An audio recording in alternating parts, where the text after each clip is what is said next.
yo soy un niño que estaba malo de la edad de 13 años, hasta ahora estaba malo. A la edad de 13 años yo perdí un riñón y hace 3 años de esto he estado dializando durante 2 años y medio.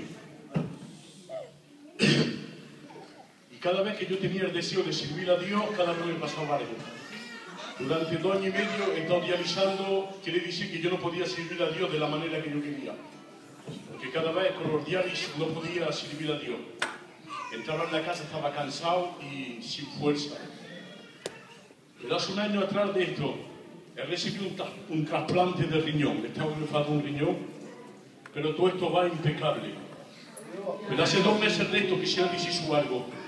Hace 2 meses de esto llevé a mi compañera a pasar una visita y un médico nos dio una mala nueva. Y me dijo, tienes que ver a un profesor porque se tiene que operar de la garganta porque hay un problema. Fuimos a ver al profesor y el profesor me dijo, en que haya malas noticias, tenemos que operar igual.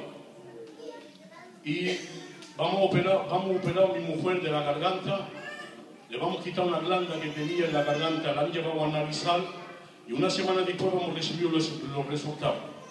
Y mi mujer, en la glanda esa que le han quitado, había 2 al cáncer.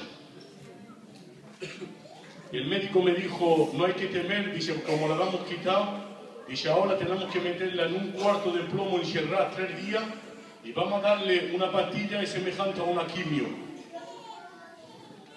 Y durante esos 3 días le estamos pidiendo a Dios que Dios pueda extender su mano, que ninguna raíz pueda crecer de ahí. Se han pasado esos 3 días, salió del hospital y a la semana después tenía que pasar una radio a ver si había algo que había crecido y si la pastilla esa que había cogido había hecho efecto.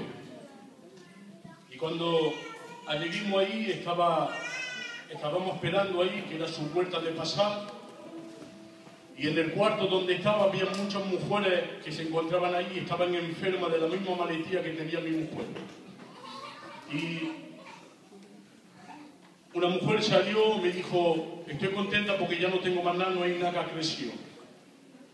Una segunda por igual, llegó la tercera, dice, yo no estoy contenta y le vi de la cara cambiar a esa mujer. Dice, porque me ha crecido un alcance de 4 centímetros en la garganta otra vez y tengo que pasar otra vez a poder operarme. Y yo vi de mi mujer en ese momento, en ese instante, yo vi de mi mujer cambiar, el temor, la duda vino en ella. Y yo le dije a mi mujer, no temas, digo, porque Dios está con nosotros. Amén. Y le dije estas palabras y al instante mismo el Espíritu Santo me dijo, deja las cosas que se hagan a su tiempo, porque tú verás algo de nuevo. Llegó un momento, el médico llega, nos metemos en un cuarto y tenía unos documentos encima de él y nos dijo de esta manera, se quedó mirando y yo lo vi del paño que cambió de color. Y yo a verlo digo, ahora me va a dar malas noticias. Y yo en ese momento digo, Señor, no es posible. Digo, Señor, tú me llamas a tu ministerio. Digo, y ahora me va a dar malas noticias. Digo, va a ser difícil. Pero es verdad que yo no, jamás en la vida te dejaré. El médico se queda mirando y dice, no, me he engañado. Y eso duró 3 veces, lo dijo 3 veces. Y en ese momento, a la tercera vez, el médico abrió los papeles y me dijo de esta manera, sentarse. Estaba yo, mi mujer, mi compañera y mi suegra. Y me dijo, mirad, por favor, coged el camino y hizo a vuestra casa. Tu mujer está sanada de los pies a la cabeza, ya no lleva nada. En ese momento mismo, el Espíritu Santo me dijo de esta manera, ahora es el momento que tú trabajes para mí. Por la noche mismo me han llamado a su ministerio y hoy yo sirvo a Dios y yo quiero servir a Dios de toda mi fuerza. Que Dios te bendiga.